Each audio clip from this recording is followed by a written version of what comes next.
So welcome. Thank you for those of you who don't know. My name is Steven. We're on Let's Talk Herbs, and today I have a good friend and someone who's doing a lot of fun things right now with his with a pair of scrub pythons that we're going to talk about. But this is Paul Duren. So I want to introduce Paul. Paul, can you tell us a little bit about yourself? Introduce yourself.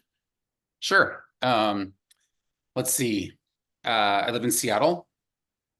I'm a I'm easing myself into retirement as a home builder, and a somewhat recent empty nester. So I'm actually kind of a noob to snakes. Um, I had a few reptiles as a kid, but and then took like a I don't know almost 50-year hiatus. Uh, And so I've only really been keeping snakes for, I guess, about 4 years, something like that. Would you say new keeper, middle? How do you feel about where do you feel about yourself in this journey of Oh, reptiles and snakes? geez.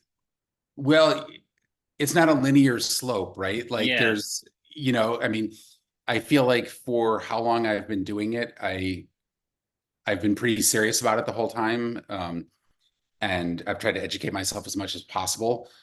But the people who really know what they're talking about, they know like, you know, vastly more than me. So uh, I guess the big thing is I just really try to keep beginner mind all Hmm. the time. Oh, I like that. Um, it's a fun thing at 58. Uh, wait, am I 58? Shit, I'm 59. I'm 59, dude. It's a fun thing at 2024. 59. Um, uh, and it's nice to not be like, I don't have anything to prove to anybody or anything like that. It's just I'm just having fun. So I get to, it like I don't mind asking dumb questions, Uh-huh. and I'm not shy, so uh, that helps with the learning curve. Why snakes? It's like if you had what got you into snakes specifically in reptiles? Because that's how it is for me too. I like a lot of them. I'm really into a lot of lizards, but really the ones that I'm really drawn to are snakes. So what does it do for you? That is a hard question, and I always ponder that Hmm. whenever I'm listening to a podcast or whatever, and they ask that question, and it's like I don't know how to answer it other than they're just so freaking cool. Like like Fair I mean, enough. there's a few practical things too. Like it's I really liked having a dog, but I really do not want to be a dog owner. Um, Mm. just like the time commitment. Even a lizard is more than I would want to do. Uh, so it's really nice to be able to go away for a week and have somebody come in once or twice to change the waters, or it's pretty minimal. So that actually also really helps with the semi-retired thing as well. Having something where it was like a every day or multiple times a day kind of thing, that would be pretty tough. Hmm. So so there's so that but really it's just mostly because they're so freaking cool. And what freaking cool species do you like to keep? Because I know and I like I think you've made wonderful choices, but Oh, thank t- you. tell the people the 4 or 5 people that are going to watch this over the next Right, couple of weeks exactly. what Right. what do you do keep? So right now I only have four snakes. I've got two adult scrub pythons, and then I have a scrub adult, a scrub adult, a subadult, um, a subadult super dwarf free tick, and a subadult northern Mexican pine snake, Yeah, who's sort of he's kind of the rando in there, but that's actually how you and I met from talking Pituophis a that's few years right. ago. That's right. Yeah, yeah. Thank you. From that was a fun panel with Lou Boyer. I Yeah. sent you that video a while ago too. For the Yep. he was just getting the garter snakes up in your area. So Yep. cool. Right on. Right on. Yeah, that's right. That's a good callback. That to this day is actually still the most watched episode of the channel. So sorry to get your hopes up and never again surpass them. Well, scrubs are having a moment. I don't know. I feel like you're gonna get a serious bump from this one, Steven. Okay, good. tell me more. Then let's shut up about anything else and tell me more about your scrub python. So, tell me how you first discovered the species. So, what and maybe not the species because I know that may not be the way you went, but these Yeah, specific snakes. yeah. So so the species in general, or Or sure, these? like so. How did what? Tell me what led you to bringing home Bobby and Amos, the snakes. Okay. Well, so I had been thinking about scrubs pretty seriously for a year before that. Um, and so I've had my retic for a couple of years now, Mm-hmm. and um, there's a fair amount of overlap between retic keepers and scrub keepers. And and I listen to a bunch of reptile podcasts and stuff. NPR guys are always talking about scrub pythons Mm-hmm. There's a bit of and a mythos that surrounds them a little bit. yeah, for sure. And so that was the first thing. First I would just hear about them, and it sounded like he was like owning a dragon. A little bit. Like, So it kind of made out to be that way. Yeah. yeah. But then I started seeing some other content about them. I'm sure you know who Stephen Cush is. Yeah.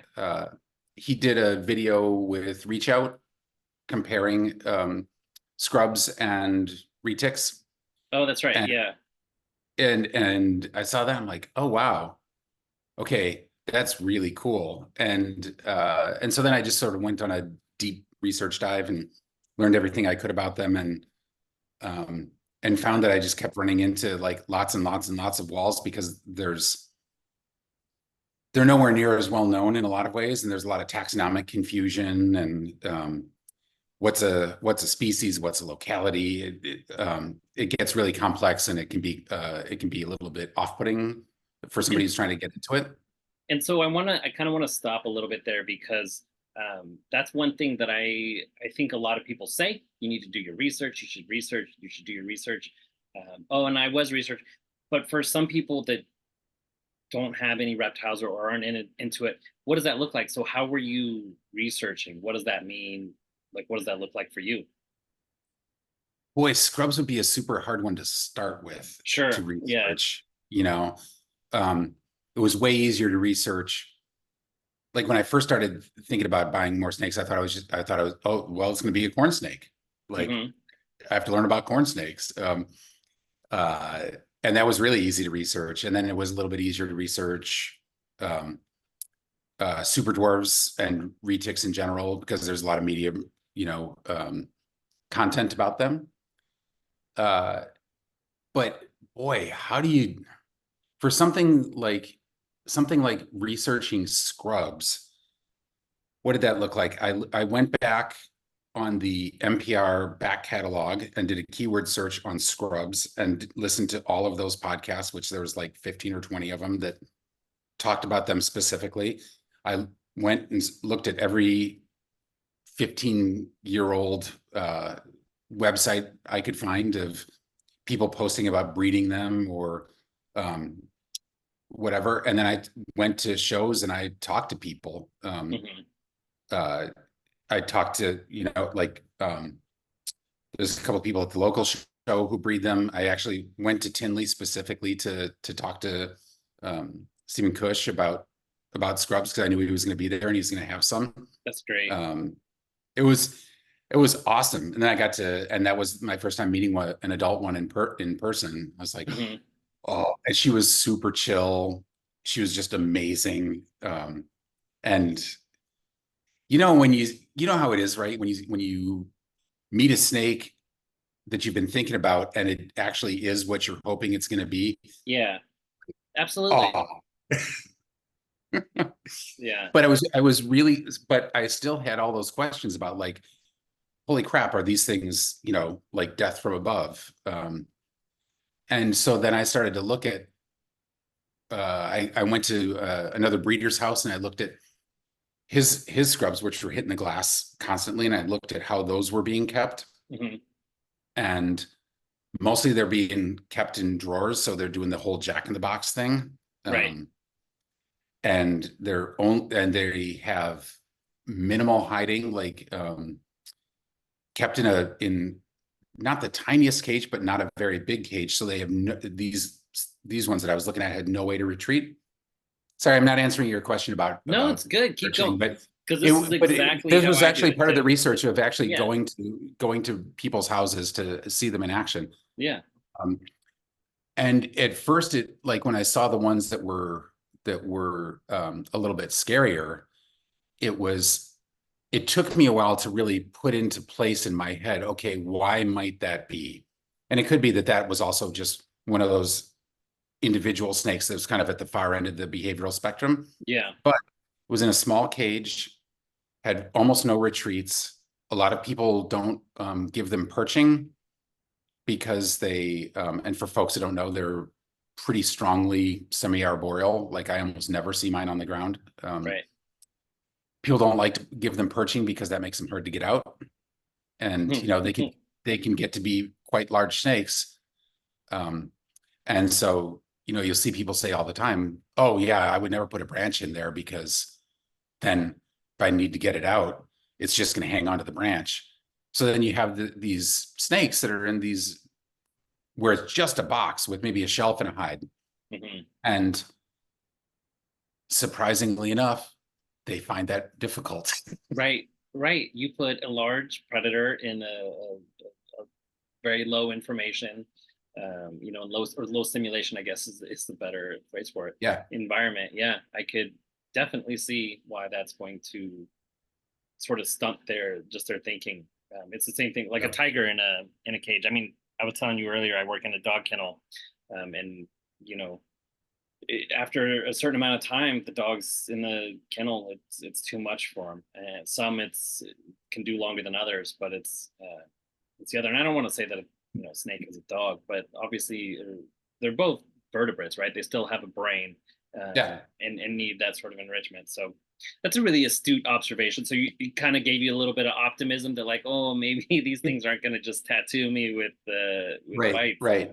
And I want to be super clear. Like I am a total noob to the species. I've had them less than a year. Right.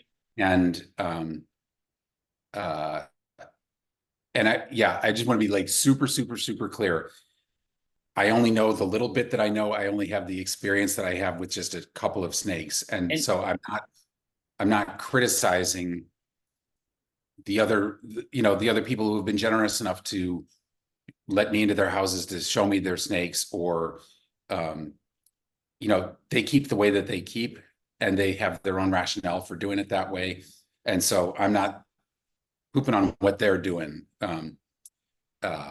And most of them know way more about it than I do. So no, uh, that's a really great point, and I appreciate you saying that because that's exactly why I wanted to ask you this because um, the pair of scrubs you got, it's really exciting, and I think your point of view and your perspective on it is super fun. Because I think I think a lot of people do that, and within the first 4 or 5 or 6 years of snake keeping, they can be doing really exciting things with their own pets. And honestly, this started for you even sooner. So like 2 to 3 years in, it goes from just being like, oh, I have a pet and it's in a tank and I do a thing to I've got something really fun going on that you're telling strangers, and that sort of thing. So that's I love it, and thank you. And yeah, and I'll comment on that too. I don't know anything. I've been keeping snakes very seriously, where I've actually done any kind of research and reading on it. Less than a decade, right? So before that, it was just a snake in an aquarium, barely alive, but I thought right, right. was a super cool pet. So no, I really appreciate you coming on and talking about this stuff. But it really sounds like you did like a lot of legwork, like as much as possible. So then, what um what brought you to the two that you found? Oh, so Dan Maliri, DM Exotics. I follow his channel. And he last fall he was in the US and he posted this pair on YouTube, Yeah. saying, hey, I have this pair of adult scrubs and they're really beautiful, but what's really cool about them is they're chill and they like each other. And you know, he was handling the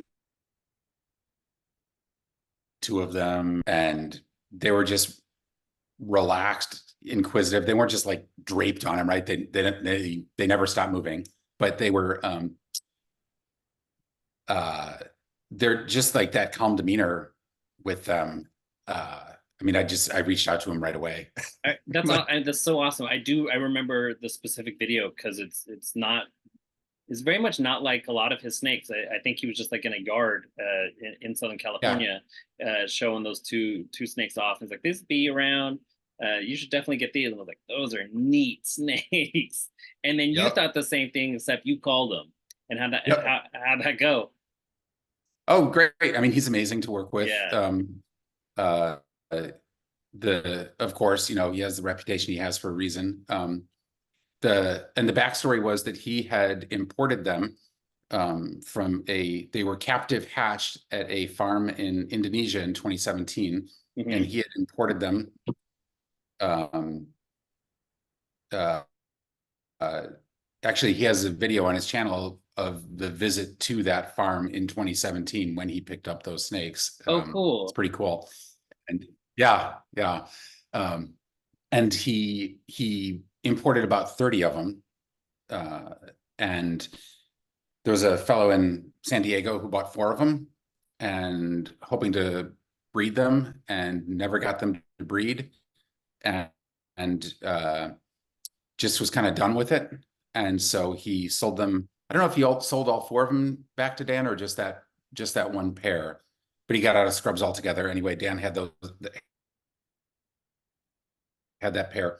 So they came back to Dan, and Dan held on to him for a couple months, and then they didn't breed for him either, and so he moved him out. Yeah, yeah. And which scrub species are they? They're Somalia amethystina, so they're commonly called Southerns in the hobby, and they're the Tanamera locality. So um, sometimes people call them Maruki or Mrauki, and but Southern is kind of the big lumped together Okay. thing. Yeah, there's a lot of confusion, right, with the Oh my importation gosh. of scrubs and where they came from. Yep. Yeah, amethystina. I mean, I've talked to other people who've said that the specific amethystina species is 2 or even maybe 3 separate species. But for right now, they're just one. Right. Yeah, I know how those things go. Um, I want to talk about, so you brought up that they liked each other, they lived with each other and they liked each other. And I think that's what's most exciting. So I kind of buried the lead a little bit earlier. One of the really exciting things about what's going on right now with Paul is that these two scrub pythons, he's had them sort of cohabited. They bred. She laid a healthy clutch of eggs. We're going to talk about how you design the cage and stuff because I like the story about your lay box for sure. Um, Ah, and now she's incubating them maternally. So it's just a really sort of neat process. So I kind of want to start about that. So what gave you the idea? Walk me through your thought process for the caging because I like what you came up with and tell me, what you settled on. so I don't know if you can. I have my camera turned off, but you can see. Can you see these 2 big Yeah, we cages back here? can. Yeah. Okay. Yep. So they're in a stacked pair of they're 7 long, just under 3 feet deep, and 3.5 feet high each. And then there's a 4-inch PVC tube that runs between the 2 that I can just sort of cap off on both ends. And I got that idea from Brandon Wheeler, among others, another scrub breeder Yeah. in SoCal, who's also been very generous as a mentor. I've talked to him a couple of times on the phone. Yep. Okay. Um, and so, like, what do you want to know about the cages in particular? So yeah, that's kind of it. So just kind of the layout and sort of what their life is like, because you said that they Yeah. live together. So like, Yep. how do they interact? How do you keep them separate? How do you handle feeding? Any risk, any rewards? What do you think? Um, well, so when I first got them, I had them in quarantined, in a pair of 4x2x2s. Hmm. And I sometimes would put them together, because I know Dan had them together, at times. And they would sort of snuggle up together sometimes, especially when I first got them and they were both kind of freaked out. They'd be in the same hide box together and stuff like that. So, um, and they had also done, they'd also had locks with both of the previous owners, with Dan and the previous guy. Okay. So, but just had never gone any further than just locks that never led to anything. Okay. Um, so when I moved them out of quarantine and moved them into these two enclosures, at first I kept the caps on the pipe between them. I kept the caps on there for a while, Uh-huh. just let them get used to their own space. Um, and and then I would take the caps off and just let them decide if they wanted to be together or not. And at first they would, they'd hang out together a little bit, but yeah, you know, they'd be together for a while, and one of them would go upstairs, one of them would go downstairs or whatever. Uh, and as far as feeding goes, I do feed them separately, and I keep them apart for probably a day or so after I feed them. Okay. Uh, and they're mostly what I've done to move them. If they're both in the same cage and I want to feed them, I'll um, I'll just pick up the hide that one of them is in and put it in the other cage. So all the hides have bottoms, and they don't really love being handled, but they've never reacted at all to me picking up their hides. They're totally fine with that. Um, so And now that she has laid the eggs, do you just have it sealed off? You just put the totally, cap on yep, it. Yeah. yep, yeah, yeah. Once it was clear that she ovulated, um, they stopped mating 2 days before she ovulated, and basically once she ovulated, Amos, the male, immediately went into shed and had no further interest in her, Mm. and she didn't seem to be interested in him either. And so then it was just like, okay, put those caps on there, and now you're back to your own individual lives. How easy. Yeah, dude, that's the thing. Like, with them being good about cohabiting, like I really didn't hardly do anything. I mean, I did a little bit of food cycling. Mm. I think I owe a lot to the fact that they came to me in good body condition. Hmm. And in fact, the female came to me girthier than I would have been comfortable feeding her up to. Okay. Um, Yeah. which was I thought that was a real learning for me, that when I took her out of the bag, I'm like, holy crap, she is a bruiser. Yeah. Yeah. But then talking with other scrub keepers, sending them pictures, and they're like, no, man, she's perfect. She's Right. exactly where you want her to be. Like, so that was a real education for me, for sure. Oh I, I had the same thing with my rainbow boas. I yeah. messaged a friend who had bred them, and he said she's way too skinny. I was like, really? This big snake? And he was like, yeah, yeah. Get her fat, get her fat. And he's like, trust me, that's what she needs. Yep. And who knows? So like, as soon as I started feeding her, they started getting after. So maybe that was part of it. That's really neat. And then so tell me about designing the laybook, because you didn't want Oh, to, or tell me first off, tell me about the decision for maternal incubation, because I know you had backed up to do an incubator if it didn't work out, but yeah, where, yeah. what were you thinking? Why did you want to try that out? Because like you said, I guess it's my philosophy. Go you're ahead. yeah, like you said, you're new to this whole thing, and you just started. So why go this route? What gave you this idea? Because I love it. Um, yeah, well, the first time you breed snakes, why not maternally incubate a pair of scrub pythons? Everyone does it. Right, ignorance is bliss, right?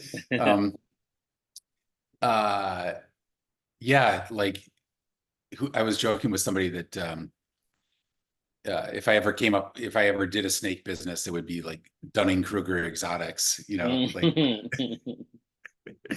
um, so, I guess the whole thing with, maternal incubation was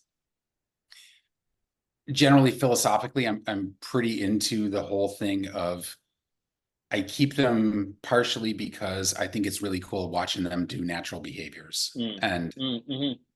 I like to just get them in the most naturalistic setup that I can. I mean, it's a far cry from the jungle of Papua, uh, but Seattle's as nice, much as, man. what's that? Seattle's nice. Seattle is nice. It's a little cooler. Yeah, no, but it's definitely different. Um, Sorry.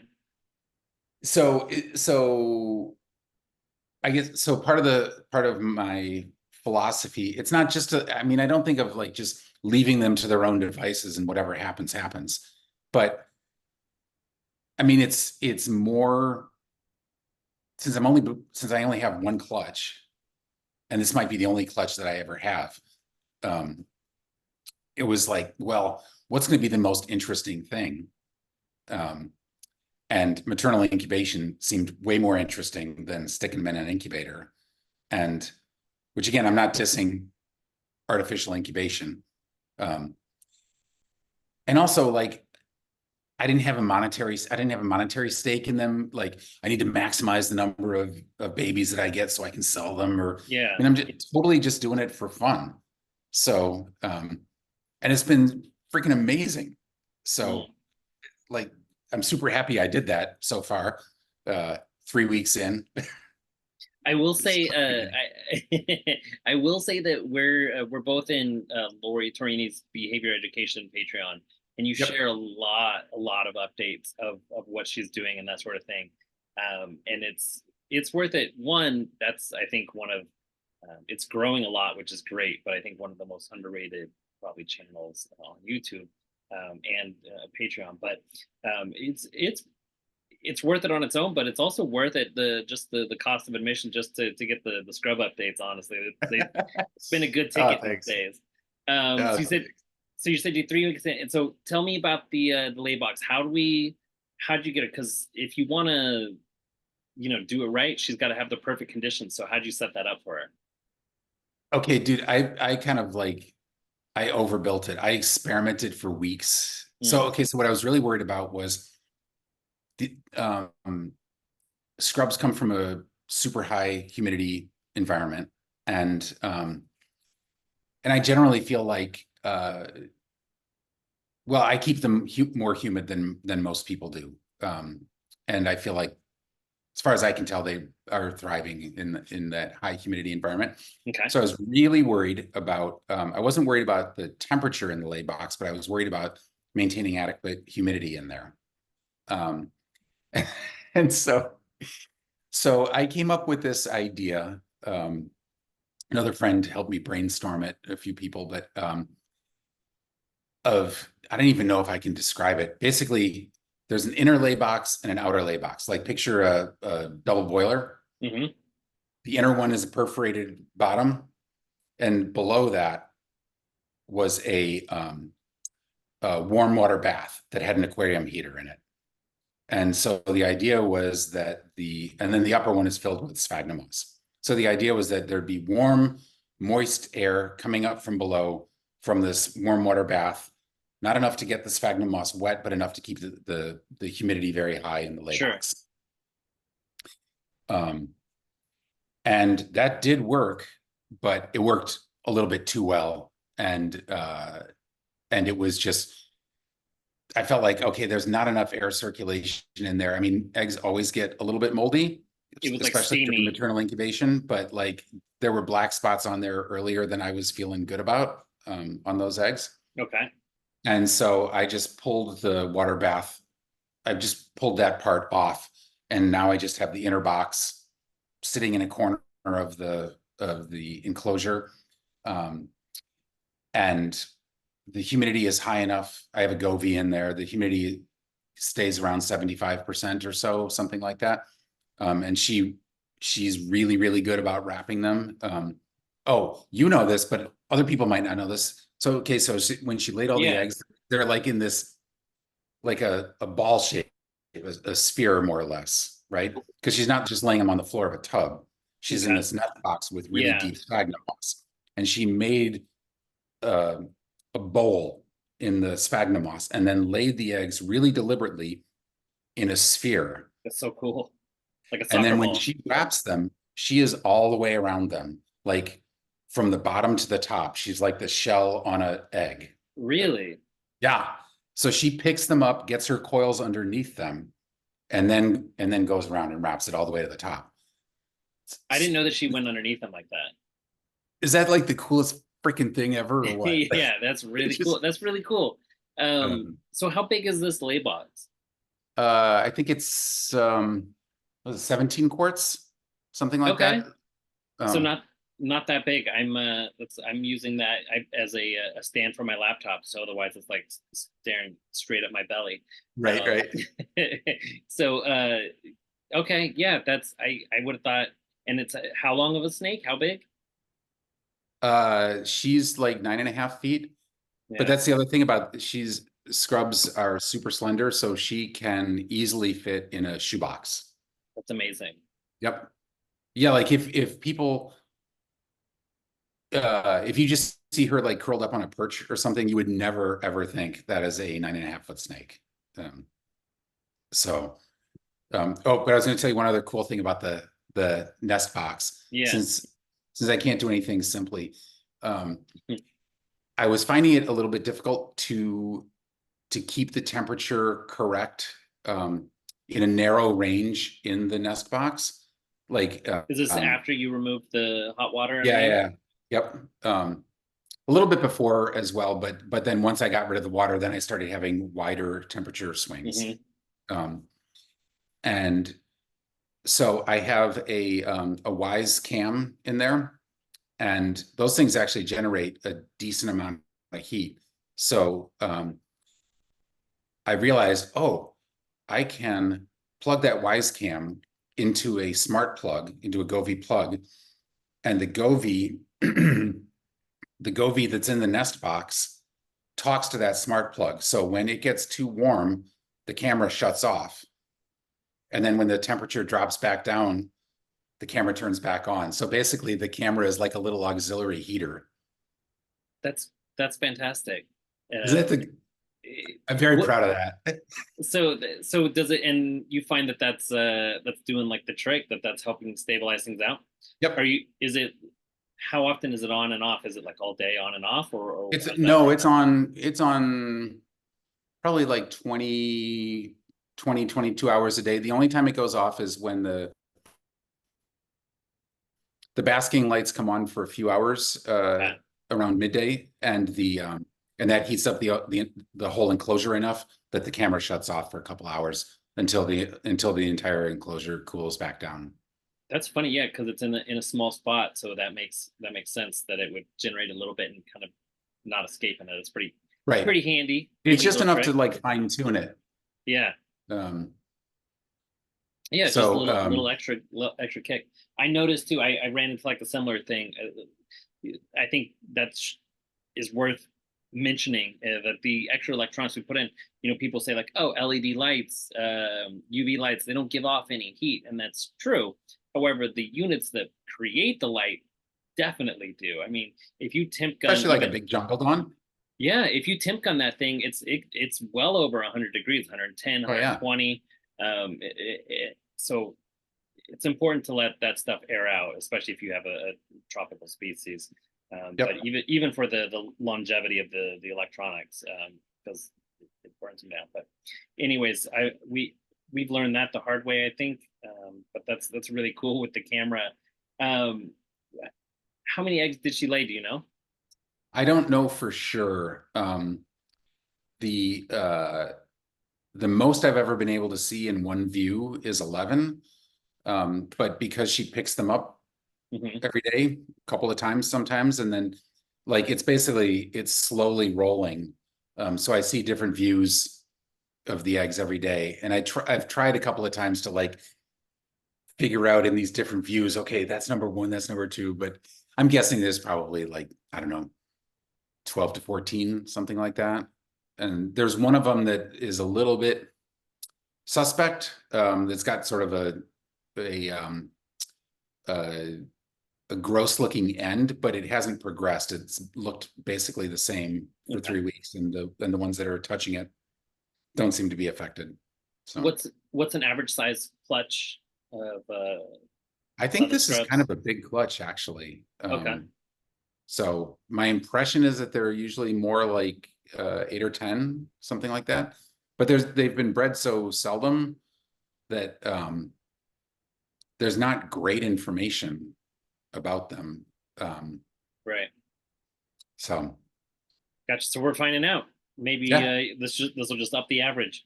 What what one of the things the people when they cite that they're going to artificially incubate the eggs, they say one of the big benefits is that then now they can feed the mother because she doesn't eat. But you've gotten Bobby, who's the female, the mother, to eat on it. So tell me how that's gone, because that's pretty cool yeah, too, from your observations. yeah. So I guess as a first time breeder, I was super happy that I've listened to a million podcasts where they all talk about, oh my God, my girl laid. And then I looked at her after laying and I was like, holy crap, there's nothing Mm. left to her. So I knew to expect that. Yeah. But when I looked at her, I'm like, oh my God, holy crap, there's nothing left to her. She went from this big bruiser to super skinny. And again, like I know that they do that in the wild, but I was also a little bit worried that, especially as a first time mom, if she's undernourished, she could just be like, "Yeah, I'm bailing on these eggs because I got to eat." Uh, Hmm. and um, she leaves the eggs every day for about an hour, give or take, to bask. Which, dude, that freaked me out when When she she first first left did the that. eggs. And I knew, and again, I knew that sometimes pythons will do that, but uh, she left the eggs the day after she laid them. I'm like, oh shit, oh my God, oh no. Um, What but what are you using for that she basks under? there are those reptile systems IR gold. You are, yeah, yeah, nice. Yeah, so I've got a pair of those. So I was trying to give like the widest possible basking area, like wide and gentle, rather than just like a super bright concentrated spot. So because she likes to sort of just lie out and there's a lot of Yeah. her. Um, so she was coming out and basking and she was looking like, oh man, she's looking like she might eat. I'm just gonna see if she wants to. And yes, like holy crap. The first time I fed her after laying, that was the most enthusiastic I've ever seen with eating. Like Right on. when she hit that thing. So this was how many days after she laid eggs? Oh, I'd have to go back and look at the records, but I'm getting like about a week. Okay. Mm. Not long. And then she goes right back to it, and she still comes out and basks every single day. Yep. Have you seen her go to the bathroom? That's another thing people say, that they're I have worried that she not. goes. And she drinks almost every day too. Yeah. So I'm super curious about that. I haven't seen urates, or maybe a little bit, but not like a giant, oh my God, just sort of let loose. Hmm. And I definitely haven't seen any poops, but I've heard different things about the urinating. So you know, some people have said, and this is just sort of more about like pythons in general. People have talked about that sometimes the moms will actually urinate on the eggs if they feel like it's too dry in there, or Mm. they'll urinate on the substrate around the eggs. Um, and she definitely hasn't done that. So I don't know. I'm not really sure where she's storing it all up because she's still super skinny. But like I watch her. She's not still while she's sitting on the eggs. She's suppose I guess scrub pythons. It's thought that they don't do that thermogenesis. Shivering Yeah, that like some rapid twitching that you'll see right, in Burmese pythons. right, exactly. But she definitely twitches a fair amount, um, and she doesn't look like she's just sort of in stasis, right? I mean, she Hmm. moves a fair amount in the nest box. So, um, so she's got a lot of she put a lot into those eggs that she has to replace, and it's not, and she's burning calories too. So, I'm very happy she's eating. Yeah, that's really cool. Uh, I think that's the whole point, right? And we were talking about that. Uh, some of you guys who watch a lot of reptile YouTube might know the curly-headed keeper. They Yeah. just had a retake that went through something similar, and I'm not jealous. I'm very excited. I'm very like vicariously excited for the to watch these eggs hatch. So um, I think I asked you this before, but how many days ago did she lay, roughly? It'll be 3 weeks tomorrow. Okay, and then when will she be due? That's a good question. 80 to 90 days typically, so like mid-August probably. Okay. Uh, I'm I'm imagining that she'll be sort of at the longer end of a typical period, but because you stick them in an incubator and they just sit there at 88 degrees or whatever, and it never varies. And it's like sous vide, right? So Yeah. uh, and these guys, for sure, the temperature varies. Um, when she's out of the nest box, it gets down to like 85 in there, Hmm. maybe even just a touch under 85. And then when she comes back in, she's warm, right? She's like got a lot of thermal mass. So it'll get up to like 89. Even I don't think it's gotten above 89, but you see these like big spikes, but they Hmm. don't last long. So but anyway, that's a long way of saying my guess is it'll be at the longer end, but I don't know for sure. Right. Yeah, that makes sense. How big are the eggs? They're like the size of lemons. Okay. So scrub pythons come out pretty decent size then. They're, Yeah. especially since they're so skinny. Yep. Yeah, yeah. Oh, I forget. What are they? I think they're likely to weigh 30-ish grams, something Okay. like that. It's good. It's Um, nice that you don't have to get them started on like pinky heads and right. Yeah. yep. Yeah. Exactly. A pinky haunch. The cutest meal.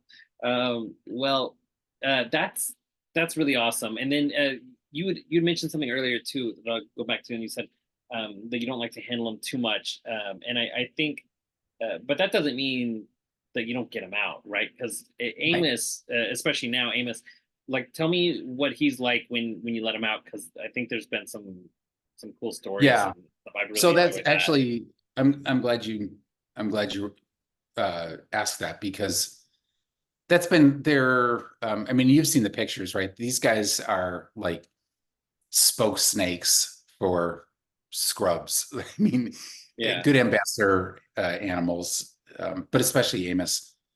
So, like I was talking about the choice-based thing. Um, I can't imagine trying to get them out of an enclosure that they didn't want to get onto. Like if they're anchored onto something, Hmm. like, I mean, especially with these, I mean, there's a bunch of stuff in my enclosures. There's a ton of stuff they could grab onto, right? So getting them out of there would be super difficult. But so what I do with Amos is I just leave the door open, and if he wants to come out, he can come out. The room itself, the snake room is snake proofed. There's nothing that he can really get into trouble on. I mean, he'll knock stuff off the desk or whatever, but he can't hurt himself. Uh, Hmm. and so usually he'll just stay out for the day, but I've left him out for as long as like 2 or 3 days. And No, um, really. yeah, and he's been fine. And now, as you know, you can really see, I'm really glad that I just kind of left them alone at the beginning and let them acclimate and Hmm. did that passive habituation thing. Like my office is in the snake room, so I'm around them all the time. I make a point of going and staring at them or just being near them or whatever. Yeah. And at first they didn't like that, but then they pretty quickly they realized, oh, this guy's not gonna hurt us, and sometimes he's magic with food. Um, This guy doesn't mean anything. It's not a big deal that he's in here right. making noise. I don't need to worry about it. Yep. And so then once I got to the point of letting them out, I mean, I was nervous about it, but they're once, I think it's like them being in a bigger enclosure where they can get away or at least retreat. Like I was talking about that at the very beginning, it makes such a difference to their demeanor and feeling of safety. And so when Amos is cruising around the room, he's this is how I read it anyway. He's not coming from a place of like heightened anxiety all the time, for the last 3 weeks. Um, he's coming from like, okay, I'm in this place. I know what this room smells like. There's nothing weird going on. I'm just going to cruise around and explore the room and crawl over everything in the room.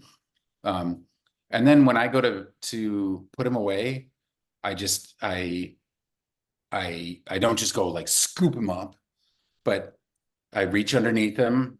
Um, I think that's pretty important, especially with the snake that likes to climb. Way better to get to scoop them from below than Come from underneath, grab them from above. not like um, the eagle that's going to Yeah, be grabbing it from exactly. above. Yep. Yeah. And gently pick them up and kind of do it in stages. Let them run through my hands, so I'm not just like, come here. Um, and actually, I found with him the key to him relaxing is I try and get him over my shoulders as quickly as possible, because then it's a much bigger surface area for him to be on. Yeah, very stable. Yep. Okay. And it's also it's cloth. Okay. It's amazing to me that they can really tell the difference between skin and cloth, but they totally can. Um, It is. It's kind of funny because it's like, dude, it's the same person. Like right. we could see the one step further. But yeah. I if I ever have to work with um reptiles really lizards, it's kind of the same thing. Just even a long sleeve shirt can really Yep. save your forearms a lot of damage. Right. Exactly. And well, and they're more relaxed, right? Yeah, So, that's the big thing. Yeah, and more importantly, even I was thinking about lizards that will flail and things like that. But oh um, yeah, yeah, it's yeah, it's different. That's just texture to them as opposed to animal or predator. Yeah, interesting. yeah. Lori had an interesting uh it probably doesn't even rise to the level of a theory, but a thought that I was talking with her about how like I don't really know what I did, if anything, that got these guys to breed when they haven't in the past, and where I think southern scrubs are one of the easier scrub species to breed from what I understand, but they're still not super commonly bred. They're not just slap them together and you're going to get eggs, right? Yeah, So Lori posited that the fact that I let Amos roam in the month or two pre-mating season really mimics their natural behavior. And I wasn't doing it for that reason, but I thought that was a really interesting idea, that if there's a whole bunch of triggers that tells them, yep, things are good, and let's do this. If that's just one, even if it's a minor trigger, I thought that was a really interesting. I don't know how you would prove it or disprove it, but I thought it was a really interesting idea. what an interesting thought. Because yeah, a lot of male pythons will go one or several kilometers in range, looking for mates. Colubrids go really far too, and what an interesting thing. I know a lot of folks are worrying about cycling food, cycling temperatures, um, and now they could add cycling exercise Yeah, onto the list, totally. or just massive enclosures. but not I mean, everyone. I like Yeah, 100%. I mean, you can't go wrong with making an enclosure bigger, right? yeah. I think a better thing, uh, more what I was thinking before I blurted out massive enclosures was doing exactly like you do, like having a nice snake safe room. Like it's still multi-purpose. You've got other things you could do, but also while you're in here, or if it's a large enough animal like that, um, yeah, just let them loose. Let them spend the day there, because that's such a valuable thing. And I had uh, I've noticed with my super dwarf that that's really helped him, in his handling, was just eventually just going, well, let him do his thing, let him back off, and then I would just approach him when he was out and kind of wait and kind of just be near him, and then yeah, just let him interact. And now I force all kinds of things on him because I want him to be around kids more. And so Oh yeah, yeah. I'm kind of getting him over it, and but gradually. But that's I think that's really great, especially with the yours is much closer to the wild, um, and a pretty flighty species, from what I've been told. But it sounds like yours are really good. And for forgive me for rambling here, but I thought another great aspect too. One of the things is it's not so much what you did. You did a lot, um, but I feel like you got out of their way a lot of it too. You didn't try to overdo or overthink too much. You're just like, okay, well, now they can do everything, so just do it. Right. Figure it. I've given you all the tools you need. Make it happen. And I think getting out of their way might have been, one of the biggest things you could do, after giving them such big. It's basically 7 feet by 6 feet when they use the whole thing. 7 feet long, 6 feet high, and Yep. almost 3 feet deep. And did you build the cage yourself, or did you get that? I did. Yeah, I built it myself. Yeah. That's right. But you said you're a home builder, so you've got a Yeah, little yeah, bit of yeah, yeah. a little bit of know-how. But to go back to your point of getting out of their way, a large enclosure with lots of options and gradients is getting out of their way, Hmm. right? Um, I mean, I like when I listen to breeders talk on again on podcasts or whatever. And if they're working with snakes and rack systems, it's you got way fewer options for gradients in there, let alone like behavioral options Right. for them. Um, and so I feel like in some ways that forces the keeper to be way more micromanagey because you're trying to figure out like exactly what it is that's right because you can't provide them a wide range of anything. Hmm. Um, whereas here there's a really wide range of almost everything, not of humidity because there's no dry areas, but everything else is a really wide range of where they can go and what they environment they can put themselves in. And so then I don't have to do anything like or I can at least I can be a lot more hands off, right? Right. Changing water is one thing, and that's one thing that I've learned is to not, when I'm designing a complicated cage, because I'll end up with the same thing too, where it's like, well, if the snake doesn't want to come out of this, I kind of can't pull him out. My June, the little one, yeah, but the bigger one's like, okay, next time. The Yeah, house isn't on fire, so we're not going to fight it. But uh, I used to put water dishes like where I thought it would look prettiest, and now I'm like, no, water dish needs to be up front because that's the totally. only thing that I'm messing with. Yep. Uh, so like, yeah, I get that. But They all have it water dishes just right inside the doors. Yep. yeah, it makes the most sense. Don't do it any other way. It's a win-win. It's like it's better for them, it's better for me. Yeah. Yeah, I'm just gonna say it's good feng shui. That way I can be like, it's not for me. This is Right, this is exactly. for the energy of the cage. Like it's about flow. Does and so that tube that connects them, does it go between floor to ceiling? Yeah. That's cool Yep. because there's heat elements in between the cages too. Because like for the bottom cage or no? The bottom cage, so the top cage, you probably can't see. The top cage has like a little hood on top that has so basically I cut out a section of screen in the top of the top one, and then the lights sit on top of that screen, and then there's a hood over the screen. Okay. The lower one, I basically took that same hood and put it inside the cage, hanging Okay. from the ceiling with a screen bottom, and the all the lighting elements are in that. And then they have a they each have a basking shelf that has radiant heat panels underneath. Hmm. So um, so that's providing the ambient. Keeps it And tropical. yep. And they can bask on top of that shelf because that's where the lights shine on it. Or when the lights go off, that shelf is still warm. So, Ah, and then nice. Yeah, that makes sense. yeah, and then the right side of the cage has no heat and no light. So it's just purely ambient.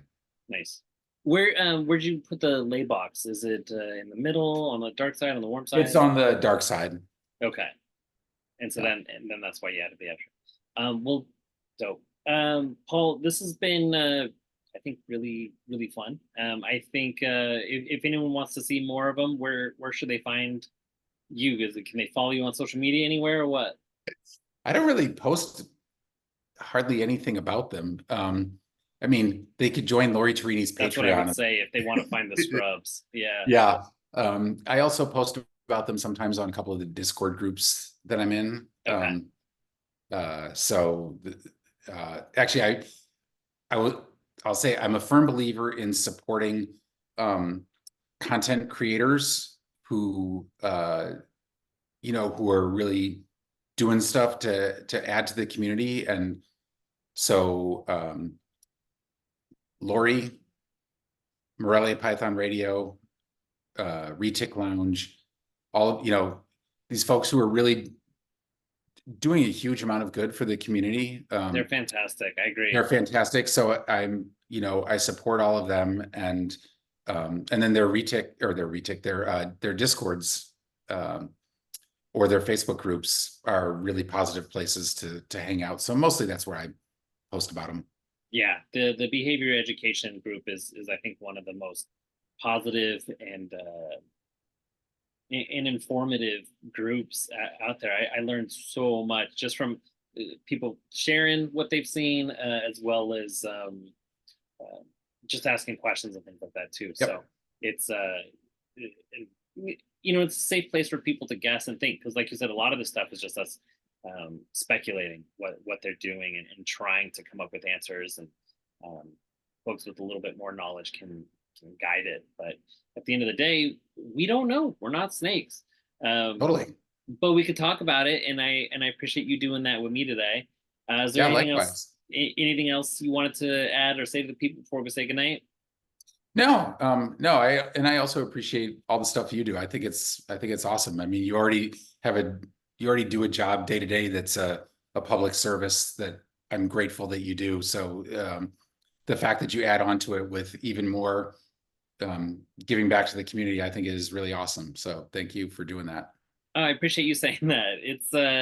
It's fun for me because I was doing education with little kids during COVID on Zoom, and I thought, um, like, I need this. I need to start talking to experts, and so um, I just started doing it. I started with like 4 people at a time, and that was way too many to keep going because of coordinating schedules, and got into the interviews, which I really enjoyed too. So um, it's like you said, it's keeping that beginner mindset. I learned so much from what other people tell me and those sort of things. So I really thank you for coming on and for sticking Yeah, with the my channel this pleasure. long. So Yeah.